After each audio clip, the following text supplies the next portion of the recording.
नमस्कार दोस्तों, मैं नवीन स्वागत करता हूं आपका अपने चैनल में। दोस्तों, आज हम लोग पढ़ने वाले हैं कंप्यूटर मेमोरीज़ के बारे में। हमने लास्ट लेक्चर में माइक्रो प्रोसेसर के बारे में पढ़ा था, इसलिए उसको कंप्लीट करने के बाद हम स्विच कर रहे हैं जो हमारी कंप्यूटर मेमोरीज़ हैं उन पर। तो दोस्तों, कंप्यूटर मेमोरीज़ दो टाइप की होती हैं mainly, that is primary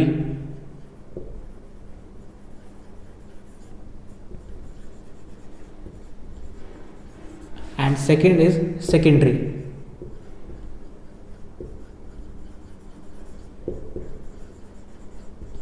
secondary memory. दोस्तों, हम लोग स्टेप बाय स्टेप पढ़ते हैं। तो स्टार्ट करते हैं प्राइमरी मेमोरी से।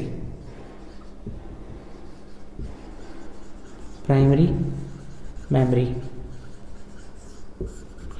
तो दोस्तों, प्राइमरी मेमोरी मैंने आपको पहले भी इस प्राइमरी मेमोरी के बारे में हम लोग डिस्कस कर चुके हैं। मैंने आपको बताया था प्राइमरी मेमोरी टेम्परेरी मेमोरी होती है या वॉलेटाइल मेमोरी होती है, जिस के बारे में हम लोग थोड़ा बहुत पहले पढ़ चुके हैं। तो दोस्तों, अब थोड़ा सा और डिटेल में हम इसके बारे में पढ़ने वाले हैं। तो दोस्तों, प्राइमरी मेमोरी है, इसको मेन मेमोरी भी बोला जाता है। पहले थोड़ा सा डिस्कस कर लेते हैं इसके बारे में। दोस्तों, प्राइमरी मेमोरी को ही मेन मेमोरी बोला जाता है क्योंकि ये डायरेक्टली एक्सेसिबल होती है हमारे माइक्रो प्रोसेसर से। दूसरी चीज़ दोस्तों, अगर बात करें इसकी प्राइमरी मेमोरी की टेक्नोलॉजी के बारे में, तो दोस्तों ये भी मेटल ऑक्साइड सेमीकंडक्टर पे बनी होती है। तो दो चीज़ हमने यहाँ पे क्लियर कर ली। फर्स्ट इज कि जो प्राइमरी मेमोरी है उसको मेन मेमोरी बोला जाता है। दूसरा, ये मेटल ऑक्साइड सेमीकंडक्टर पर बनी होती है। इसी तरह दोस्तों, अगर बात करें मेन मेमोरी की, तो इसका जो वर्ड लेंथ होता है, हमने दोस्तों लास्ट लेक्चर में वर्ड लेंथ पढ़ा था, तो इसका जो वर्ड लेंथ होता है दोस्तों वो फिक्स होता है जनरली। वो 8, 16, 32, 64 बिट में हमें देखने को मिल जाता है। इसके बाद अगर बात की जाए दोस्तों कि अगर वर्ड लेंथ पे हम बात कर ही रहे हैं, तो जितनी ज़्यादा वर्ड लेंथ होगी किसी भी मेमोरी की, उतनी ज़्यादा हमारा सीपीयू है अच्छे से प्रोसेस कर पाएगा, या हम बोल सकते हैं उतना ही पावरफुल हमारा कंप्यूटर होगा। अब अगर बात कर लेते हैं दोस्तों इसके एड्रेस लाइन की, तो मैंने आपको बताया था कि अगर मान लीजिए इसमें एड्रेस की लाइन, अगर बात कीजिए कि n एड्रेस लाइन है इसमें, तो दोस्तों जो नंबर ऑफ एड्रेसेस बनेंगे वो बनेंगे 2 पावर n। इतने एड्रेस लोकेशन हमारे पास बन जाएंगे। इसके अलावा बात करें दोस्तों कि जो मेमोरी है हमारी, वो रीड और राइट दोनों की हो सकती है, तो उसे रीड राइटेबल मेमोरी बोला जाता है। अब बात करें दोस्तों इनके बारे में, चलिए हम थोड़ा सा नोट कर लेते हैं, देन हम अगले पॉइंट्स को डिस्कस कर लेंगे। तो सबसे पहले पढ़ा हमने दोस्तों कि जो प्राइमरी मेमोरी है उसे मेन मेमोरी भी बोला जाता है। So it is also known as main memory.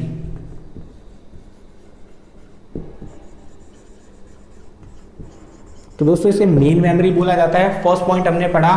दूसरा, it is based on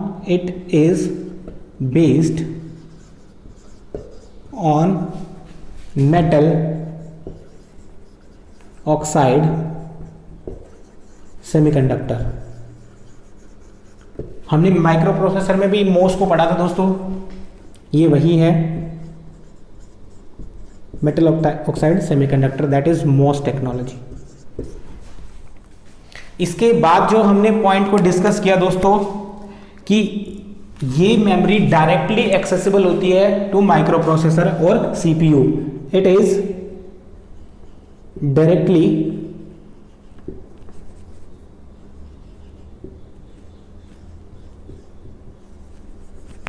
accessible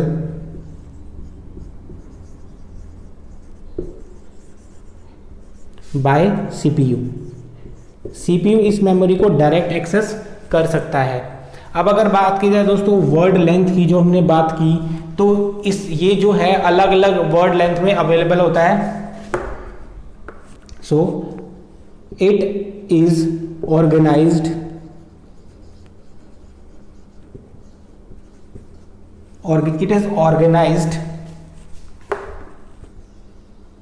into different word length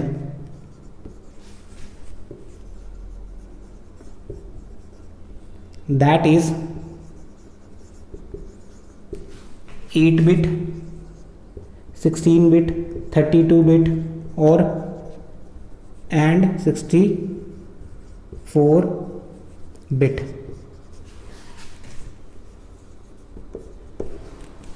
तो दोस्तों ये हमने पढ़ा कि इसे अलग अलग जो वर्ड्स होते हैं उनकी फिक्स लेंथ, जो ये वर्ड लेंथ होती है, word length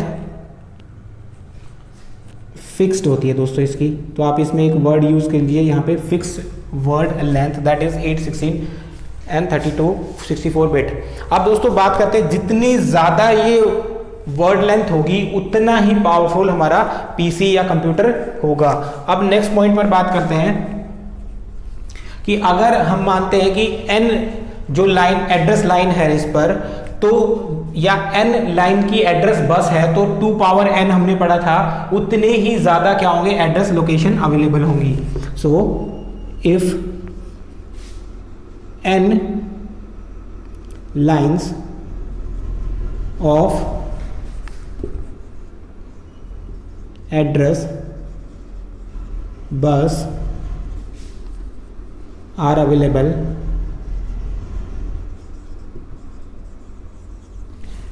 then 2 power n address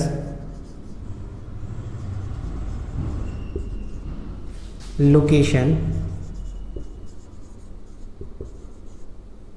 would be possible,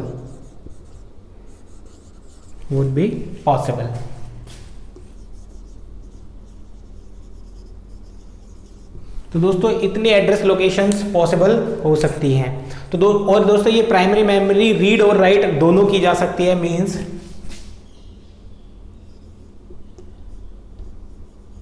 these memory are read and writable।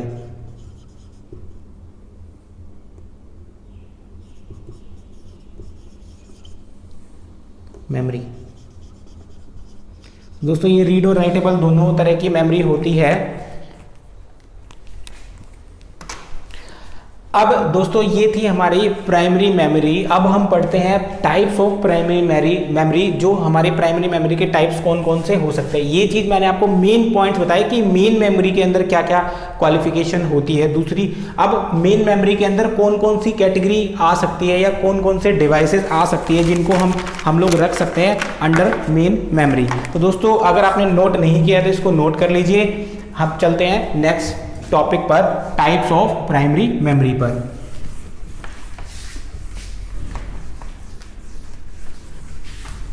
अब दोस्तों प्राइमरी मेमोरी को हम थोड़ा डिटेल में पढ़ने वाले हैं। सो हमें पढ़ना है टाइप्स ऑफ प्राइमरी मेमोरी। तो दोस्तों टाइप्स ऑफ प्राइमरी मेमोरी में हमारे पास आता है रैम। हमें रैम को डिटेल में पढ़ना है। दूसरा आता है दोस्तों हमारे पास कैश मेमोरी। दूसरा आता है दोस्तों cache memory, RAM memory and cache memory. Cache memory भी बोल दिया जाता है दोस्तों। तो पहले हम लोग पढ़ लेते हैं रैम के बारे में। रैम, तो दोस्तों अगर रैम की बात की जाए तो इसकी फुल फॉर्म होती है रैंडम एक्सेस मेमोरी, यानी कि इसको कहीं से भी एक्सेस किया जा सकता है। So it is random access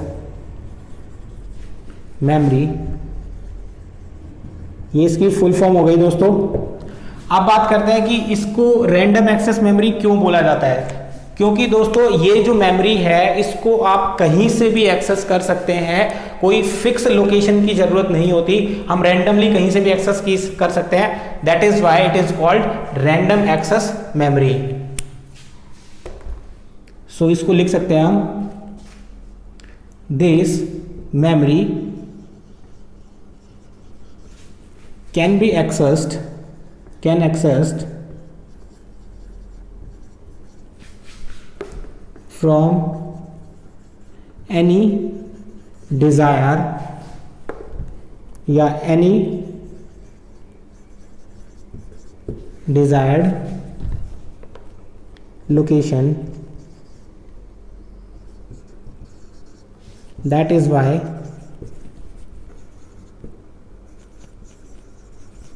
it is called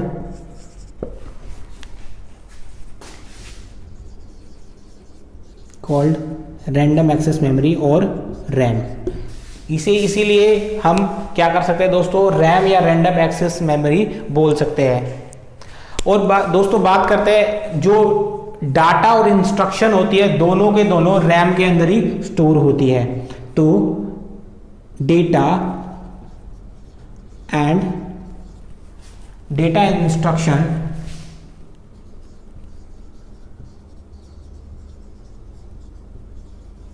both are stored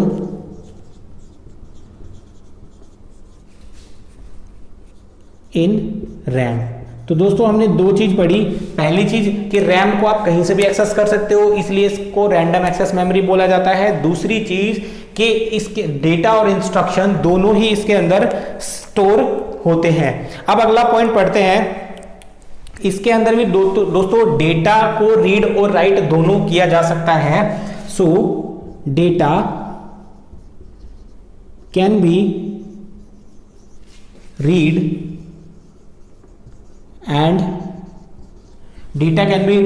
and right. तो इसके अंदर डेटा को रीड और राइट दोनों किया जा सकता है दोस्तों, यानी दोनों ऑपरेशंस को परफॉर्म किया जा सकता है। अब दोस्तों बात करते हैं कि इसके अंदर डेटा कब तक रिटेन रह सकता है। तो दोस्तों डेटा को रिटेन करने के लिए हमें पता है कि दोस्तों ये जो रैम है इसको हमने वोलेटाइल मेमोरी भी पढ़ा था। वोलेटाइल का मतलब वो होता है दोस्तों, अगर पावर ऑफ हो जाती है, पावर के ऑफ होते ही इसके अंदर जो भी डेटा और इंस्ट्रक्शन थे वो सारे के सारे रेज्ड हो जाएंगे, डिलीट हो जाएंगे। तो दोस्तों इसलिए इसको वोलेटाइल मेमोरी बोला जाता है। सो data and the instruction losses when the power is switched off, that is why it is called volatile memory. एक पॉइंट और लिखते हैं, इट लॉसेस। अब दोस्तों ये क्या करती है, जो डेटा और इंस्ट्रक्शन दोनों को लॉस कर देती है। Data when power is switched off, that is why it is called volatile memory. That is why it is called volatile memory।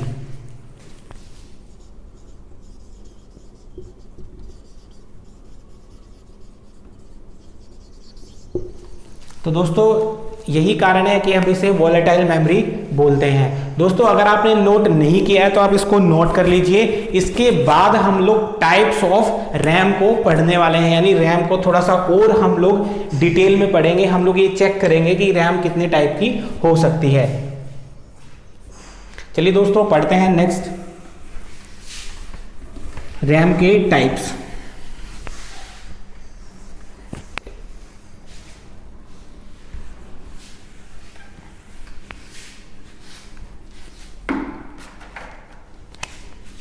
Types of RAM. Types of RAM में अगर बात करें दोस्तों तो दो तरह की हो सकती है mainly, D RAM, second is S RAM. तो दोस्तों रैम की फुल फॉर्म तो हम पढ़ ही चुके हैं। यहां पर डी का मतलब पढ़ना है हमें, बस मेन चीज जो डी है। D is a dynamic random access memory and S for static random access memory. तो इस तरह से दोस्तों टाइप ऑफ जो हमारे पास रैम है वो आ जाती है। सबसे पहले डायनेमिक को पढ़ते हैं हम one by one. First is D RAM, that is dynamic random access memory.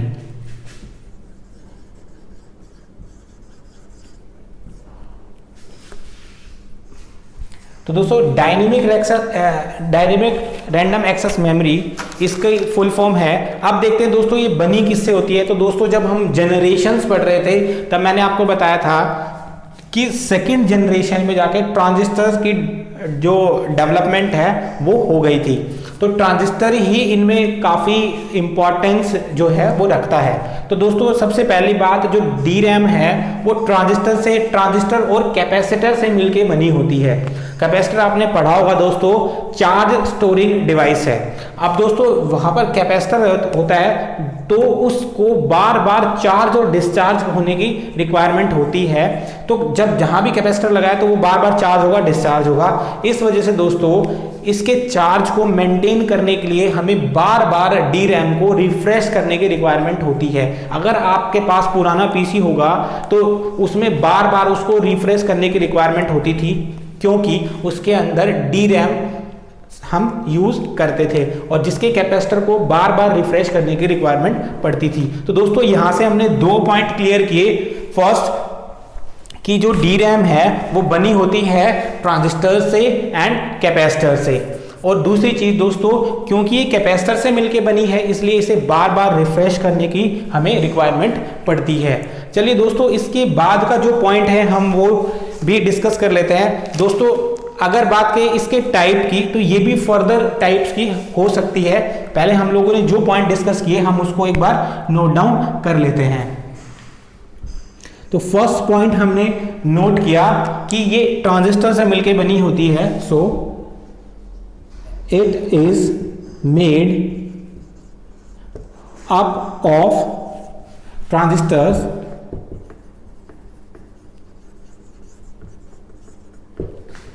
And capacitors.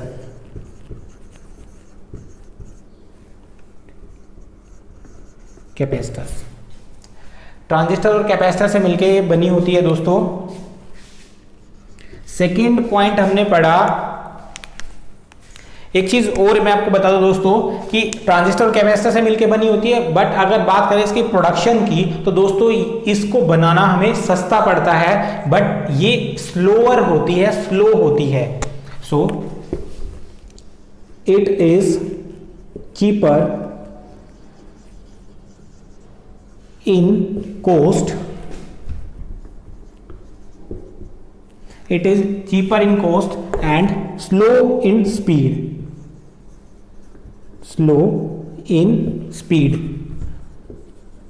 पड़ती तो सस्ती है दोस्तों ये में, लेकिन इसकी स्पीड जो होती है वो स्लो होती है। एक पॉइंट और हमने पढ़ा था कि इसे कंटिन्यूअसली क्या करना पड़ता है दोस्तों, रिफ्रेश करना पड़ता है। It required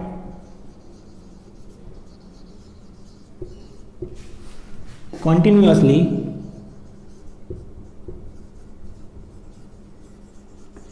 refreshed। इसे continuously रिफ्रेश करने की रिक्वायरमेंट होती है। सो इससे क्या होता है दोस्तों, अगर ये बार बार रिफ्रेश करेंगे हम इसे तो हमारा प्रोसेसर जो है इसे ही क्या करता रहेगा, रिफ्रेश करने में ही लगा रहेगा। सो ये क्या करता है, जो प्रोसेसर है उसको भी क्या कर देता है, स्लो कर देती है और प्रोसेसर के टाइम को भी बढ़ा देती है। So it consume lot of power of CPU. दोस्तों ये सीपीयू के पावर को कंज्यूम कर लेती है। अब हम पढ़ते हैं दोस्तों इसके भी टाइप होते हैं फर्दर कि ये कितने टाइप की हो सकती है। तो पढ़ते हैं दोस्तों, अगर आपने ये नोट कर लिया है तो मैं अब इसको रेज करके नेक्स्ट टॉपिक पर चलता हूं, और अगर आप नहीं नोट कर पाए हैं तो वीडियो को पॉज कर लीजिए और फिर आराम से इसको नोट कर लीजिए। अब हम लोग पढ़ने वाले हैं टाइप ऑफ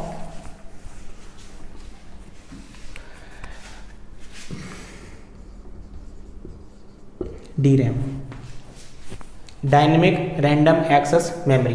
तो दोस्तों इसके टाइप्स, इसका पहला टाइप आ जाएगा दोस्तों, फर्स्ट इज EDO रैम। इसका सेकेंड टाइप आता है दोस्तों DDR। इसका सेकेंड टाइप आता है दोस्तों DDR SD RAM. And one more type SD RAM. तो दोस्तों ये तीन टाइप की जो हमारी DRAM होती है, ये फर्दर आगे तीन तरह की होती है, पर इतना ज़्यादा हमें डिटेल में जाने की रिक्वायरमेंट नहीं है, पर हाँ इनकी फुल फॉर्म हमें एटलीस्ट पता होनी चाहिए। तो दोस्तों फर्स्ट है हमारा EDO ROM, that is extended data output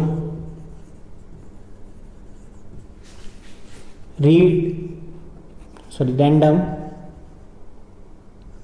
access memory. तो दोस्तों ये थी extended data output random access memory. अब बात करते हैं DDR SD रैम की। तो दोस्तों ये होता है double data rate, that is double data rate synchronous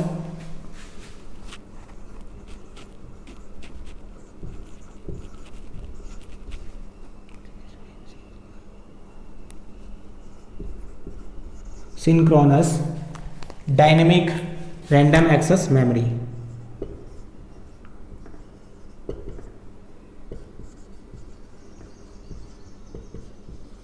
random access memory. तो दोस्तों ये थी DDR SD रैम, और थर्ड आती है SD RAM, that is synchronous dynamic RAM. Synchronous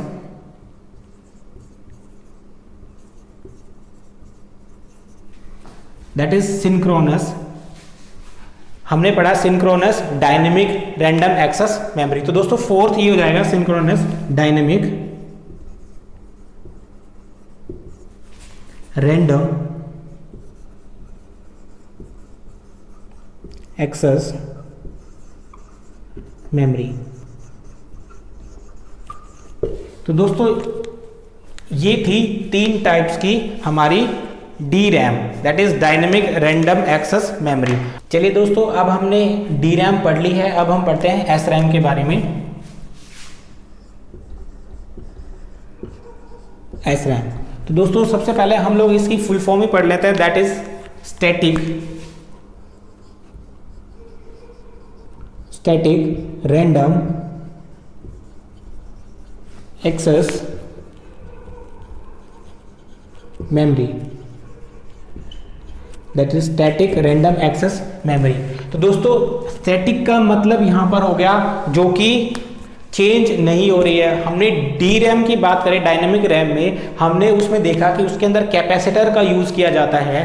so capacitor के यूज करने से उसे बार बार चार्ज और डिस्चार्ज होना पड़ता है, इसलिए वहां पर रिफ्रेश रेट की रिक्वायरमेंट होती है। बट यहाँ इसमें ऐसा कुछ नहीं है, इसलिए इसको बोला गया स्टैटिक रैंडम एक्सेस मेमोरी। तो दोस्तों जो DRAM है उसके अंदर हमने यूज किया था ट्रांजिस्टर्स एंड कैपेसिटर्स, लेकिन इसके अंदर हम लोग यूज करते हैं दोस्तों फ्लिप फ्लॉप। इसके अंदर यूज करते हैं दोस्तों हम flip flop to store data. So कह सकते हैं हम it is made up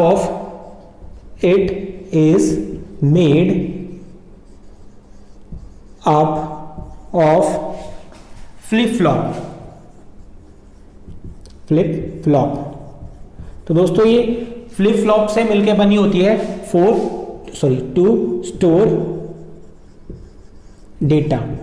data को स्टोर करने के लिए दोस्तों ये फ्लिप फ्लॉप से मिलके बनी हुई होती है। अब बात करते हैं दोस्तों साइज की, तो ये साइज में बड़ी होती है और फास्ट मेमोरी होती है। So it is large in size and faster memory. और अगर दोस्तों पूछा जाए कि डी रैम और एस रैम में से कौन से ज्यादा फास्ट है, तो स्टैटिक मेमोरी जो होती है, स्टैटिक रैम जो होती है, वो ज्यादा फास्ट होती है। सेकंड, 2 पॉइंट हमने डिस्कस कर लिए दोस्तों। अब बात है कि दोस्तों ये प्लेस कहां पर होती है, इसे कहां पर रखा जाता है। It is place between CPU and the sorry, हम बात इसकी प्लेस की, वो तो क्योंकि डायरेक्टली सीपीयू के साथ में ही लगी होती है ये। अब बात करते हैं दोस्तों इसके थर्ड पॉइंट की। तो इस जैसे कि डी रैम में हमने बार बार उसे रिफ्रेश करने की रिक्वायरमेंट होती थी, इसे ऐसी रिक्वायरमेंट नहीं होती। So it does not required refresh.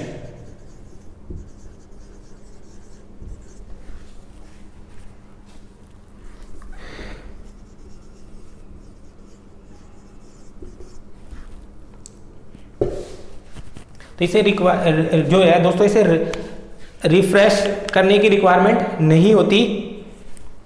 और दोस्तों अगर बात करें, क्योंकि टाइप ऑफ रैम ही पढ़ रहे हैं, तो दोस्तों ये भी वॉलेटाइल होती है नेचर में। It is also volatile in nature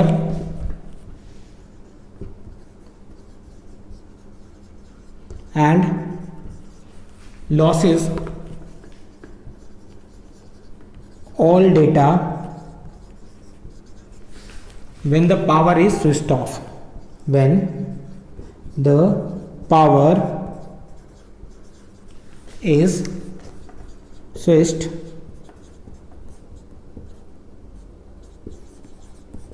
off. Power of करने के बाद दोस्तों इसके अंदर भी डेटा का लॉस हो जाता है। तो दोस्तों ये था हमारा डी रैम के बारे में, सॉरी एस रैम के बारे में। अब हम पढ़ते हैं दोस्तों टाइप ऑफ प्राइमरी, जो प्राइमरी मेमोरी पढ़ी थी उसके सेकंड, क्योंकि हमने फर्स्ट पढ़ा था रैम हमने कंप्लीट पढ़ ली। अब हम पढ़ते हैं कैश मेमोरी के बारे में। अगर आपने नोट नहीं किया है तो प्लीज आप नोट कर लीजिए और वीडियो को पॉज करके उसे इजीली नोट भी कर सकते हैं आप। चलिए दोस्तों अब चलते हैं नेक्स्ट टॉपिक पर। और दोस्तों मैं आपको यही रेकमेंड करूंगा, आप अपने साथ साथ नोट्स बनाते रहिए, ताकि जब एग्जाम आ जाए तो आपको एकदम से आप इतनी वीडियो नहीं देख पाएंगे, तो आपके नोट्स ही आपके लिए हेल्पफुल रहेंगे। तो दोस्तों अब आते हैं हम लोग कैश मेमोरी पर।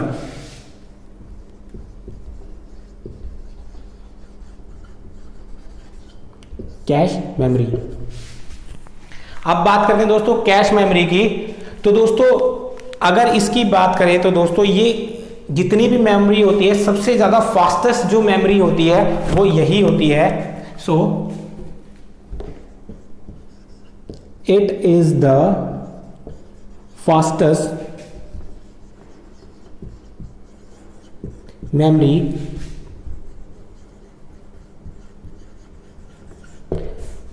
In the computer.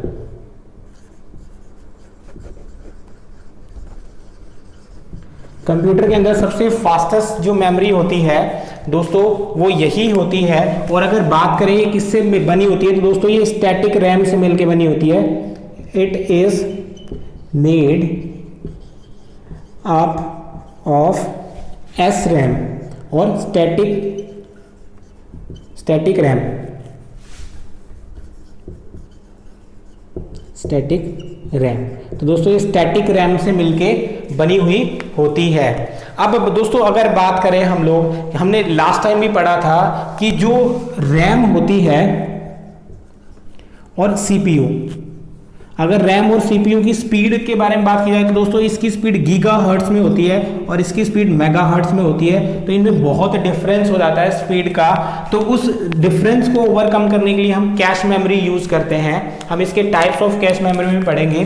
तो दोस्तों ये इनके बीच की जो स्पीड का मिसमैच है उसको क्या करती है, प्रिवेंट करती है, बचाती है, या हम कह सकते हैं कि ये सीपीयू को वेट करने से बचाती है डेटा के लिए।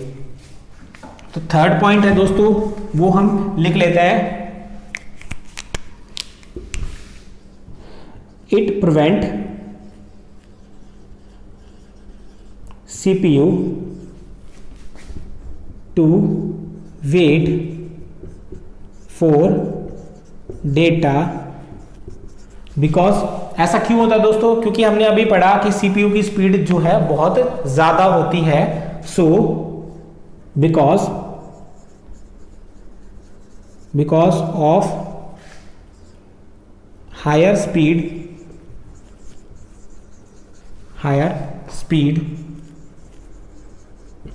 of CPU।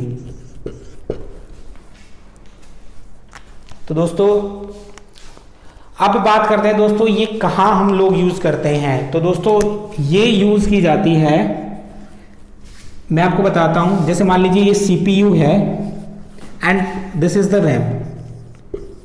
CPU, अब हमें पता है इनके बीच में स्पीड का मिसमैच होगा, इसलिए हम लोग एक मेमोरी और यूज करते हैं, कैश मेमोरी, वो इनके बीच में होती है। अगर मान लीजिए CPU को किसी भी तरह का डेटा की रिक्वायरमेंट है तो वो फर्स्ट चेक करेगा कहां पर, कैश मेमोरी में। अगर वहां नहीं मिलता then he will goes to RAM, तो वो रैम के पास में जाता है। तो अगर बात करें दोस्तों इसकी प्लेसमेंट की, तो कैश मेमोरी रैम और CPU के बीच में प्लेस होती है। It is placed between CPU and RAM। RAM और CPU के बीच में होती है दोस्तों। आप चाहें तो इसे लिख भी सकते हैं, ऐसे डायग्राम भी बना सकते हैं, एंड रैम लिख सकते हैं, बीच में अवेलेबल होती है।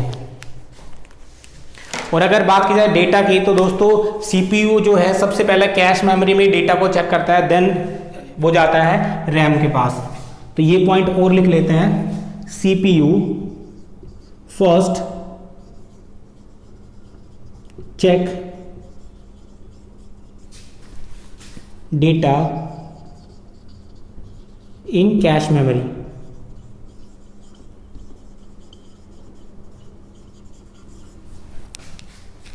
After that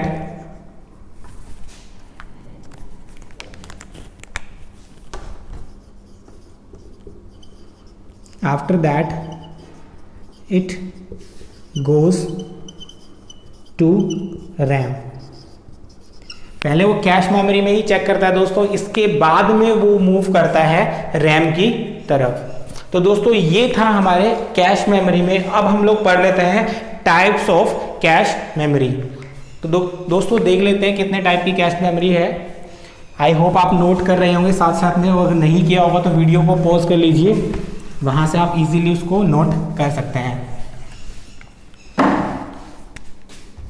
अब पढ़ते हैं दोस्तों टाइप्स ऑफ कैश मेमोरी।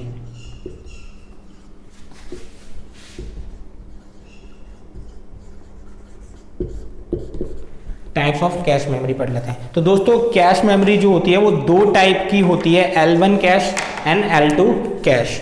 तो सबसे पहले पढ़ लेते हैं type.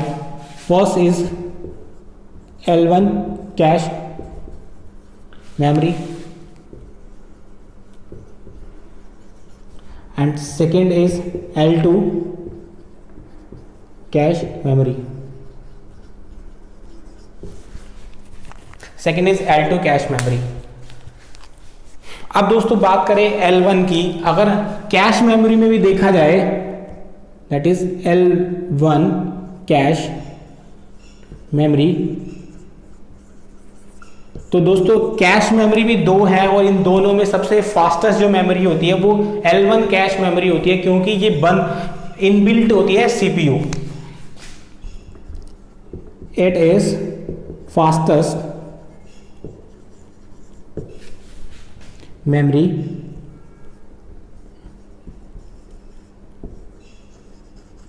cache memory and built inside the CPU। तो दोस्तों ये सबसे फास्टेस्ट होती है और CPU के अंदर ही बनी हुई होती है। लेकिन दोस्तों ये मेमोरी जो होती है, मेमोरी इसकी कम होती है, यानी स्टोरेज कैपेसिटी इसकी कम होती है। अब बात करते हैं L2 पे। L2 cache memory. अगर L2 कैश मेमोरी की बात की जाए दोस्तों तो ये लार्जेस्ट होती है, यानी ये लार्जर देन L1 होती है बट स्लोअर होती है। और ये कहां पर होती है? मदरबोर्ड पर इसको माउंट किया जाता है। सो इसको लिख सकते हैं हम, it is largest in both cache memory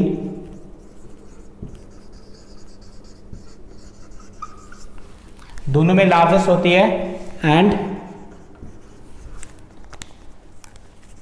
build on motherboard.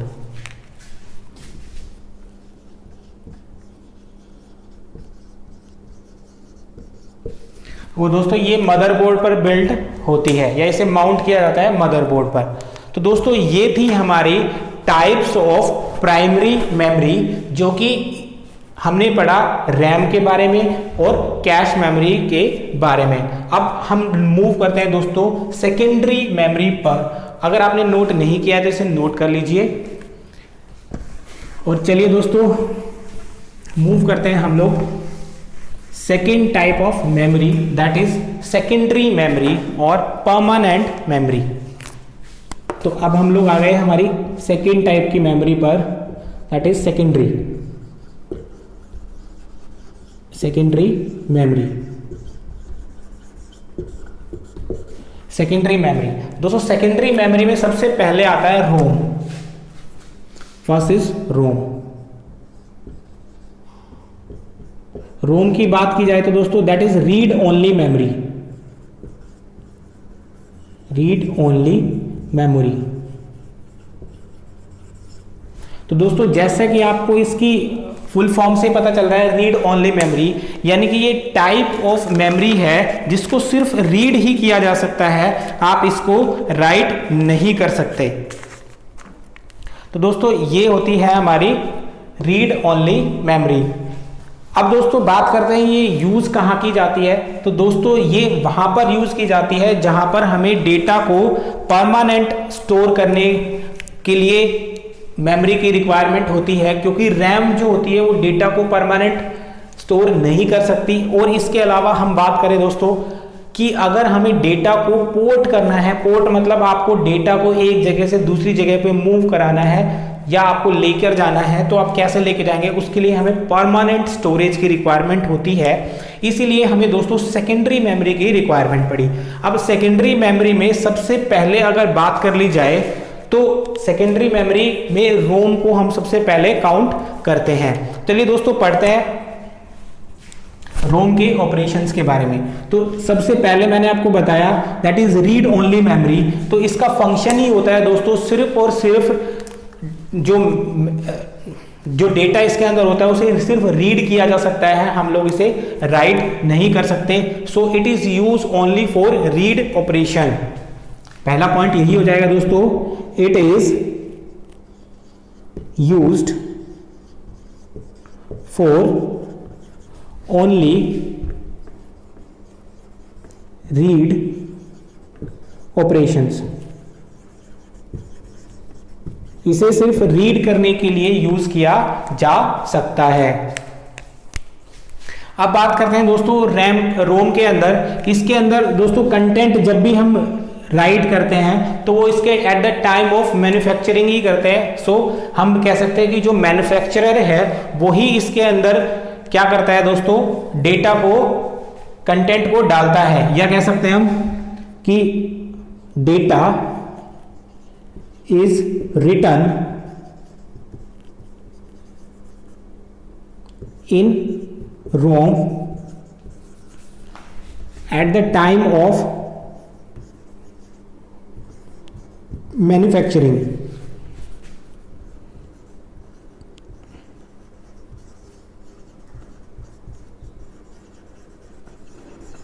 Manufacturing के टाइम पे ही दोस्तों इसके अंदर जो डेटा होता है उसको राइट किया जाता है या कंटेंट को राइट किया जाता है।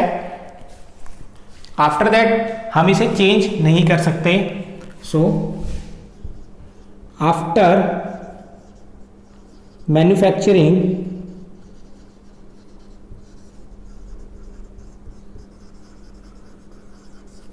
Data, after manufacturing data cannot be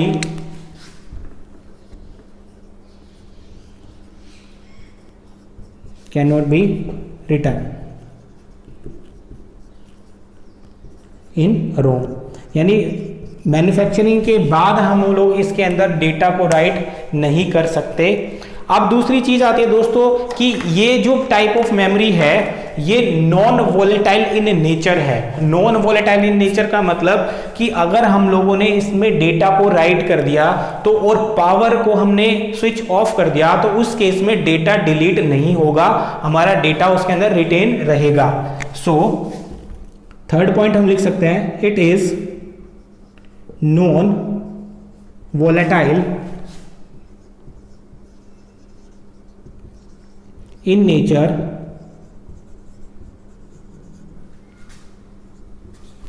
means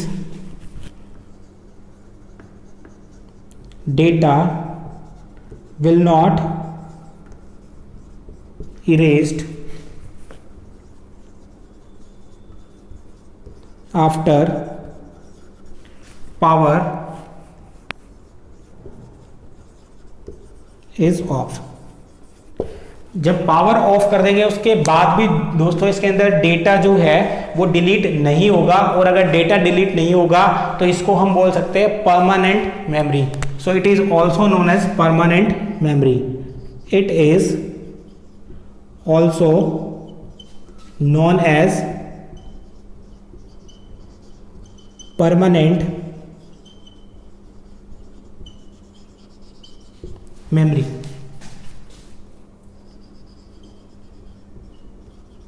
तो इसे परमानेंट मेमोरी भी हम लोग बोल सकते हैं। तो दोस्तों ये थी हमारी रोम। अब हम लोग पढ़ लेते हैं दोस्तों इसके टाइप्स कि जो रोम है वो कितने टाइप की हो सकती है।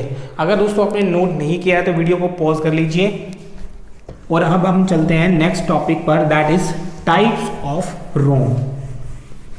सेकेंडरी स्टोरेज हम लोग पढ़ रहे हैं दोस्तों। सेकेंडरी स्टोरेज में हम लोग अब रोम को डिटेल में पढ़ रहे हैं। रैम को और कैश मेमोरी को हम लोग ऑलरेडी पढ़ चुके हैं। अब हम लोग मूव कर रहे हैं किस पर, हमारे टाइप्स ऑफ रोम पर। Types of ROM. अगर टाइप्स ऑफ रोम की बात करें दोस्तों तो सबसे पहले आता है P ROM.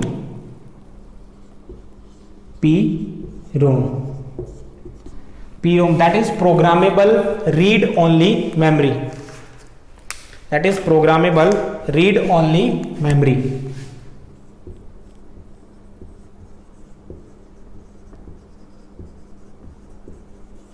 programmable read only memory। अभी दोस्तों जब हम लोग रोम के बारे में बात कर रहे थे तब हमने ये चीज पढ़ी थी, एक पॉइंट नोट भी किया था कि जब हम लोग रोम की बात करते हैं तो रोम में डेटा जो होता है eight the time of manufacturing he store किया जाता है या राइट किया जाता है। बट ये जो पी रोम होती है ये पी रोम होती है कि इसमें हम लोग इसके मैन्युफैक्चरिंग के बाद एक बार और डाटा को क्या कर सकते हैं, राइट कर सकते हैं इसमें, but just once after manufacturing. तो मैन्युफैक्चरिंग के बाद एक बार फिर से इसमें डाटा को क्या किया जा सकता है, प्रोग्राम किया जा सकता है, या हम लोग कह सकते हैं इसको एक बार रीप्रोग्राम किया जा सकता है। सो data can be written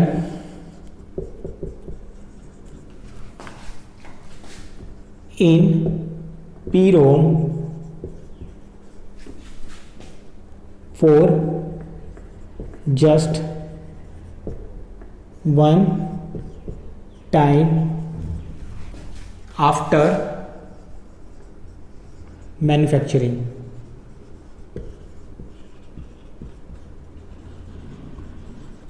after manufacturing data को हम लोग इसमें एक बार फिर से राइट कर सकते हैं, या इसको हम और करके लिख सकते हैं, इट कैन बी रीप्रोग्राम्ड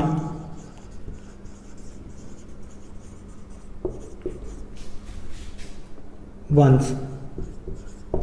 तो इसे रीप्रोग्राम किया जा सकता है लेकिन सिर्फ एक बार। अब हम लोग आते हैं दोस्तों second type of ROM, that is EPROM।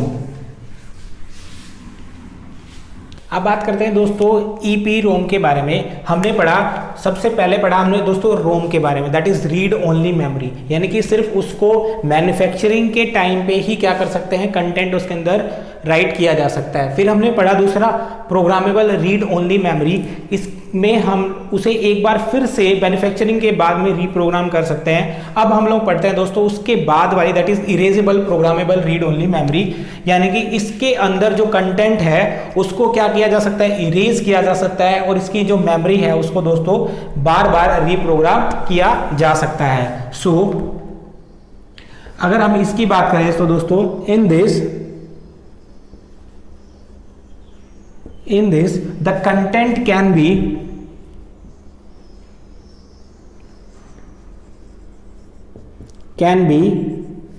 erased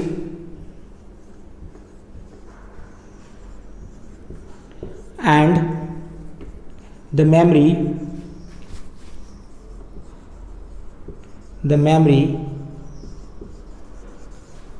can be reprogrammed।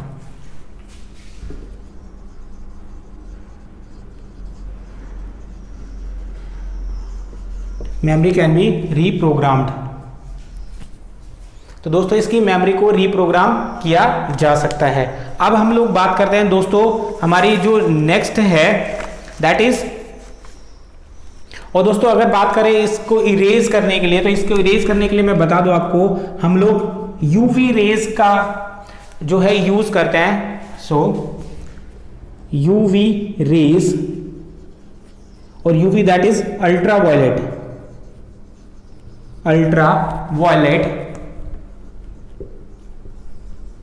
rays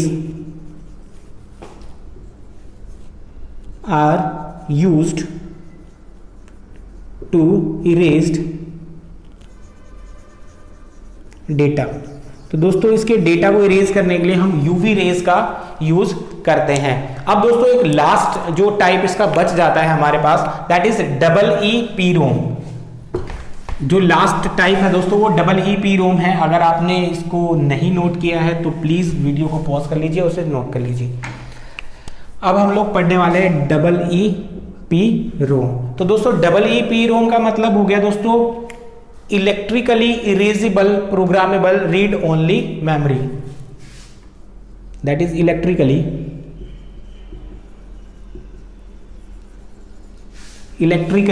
erasable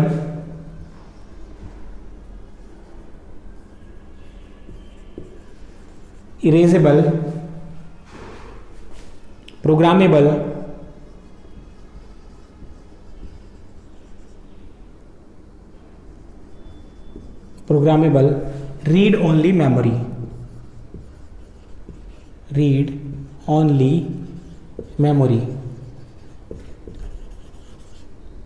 तो दोस्तों ये इसकी फुल फॉर्म हो गई electrical erasable programmable read only memory. तो दोस्तों इसको इरेज करने के लिए हम इलेक्ट्रिक सिग्नल का यूज करते हैं। दूसरी चीज ये रैम के बैकअप के लिए यूज की जाती है, या इसलिए कह सकते हैं हम कि ये प्रोवाइड करती है backup for the RAM.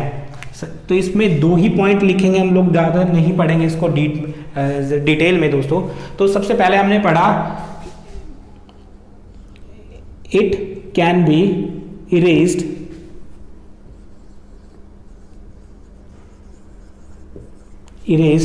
it can be erased and then reprogrammed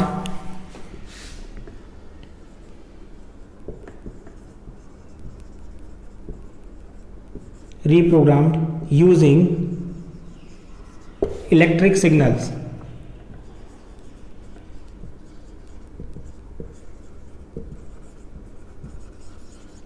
electric signal, तो दोस्तों इसको इलेक्ट्रिक सिग्नल की हेल्प से हम लोग रेज कर सकते हैं और रीप्रोग्राम कर सकते हैं।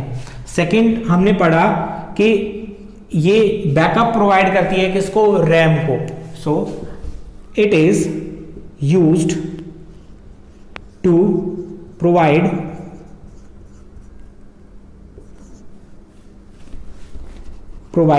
बैकअप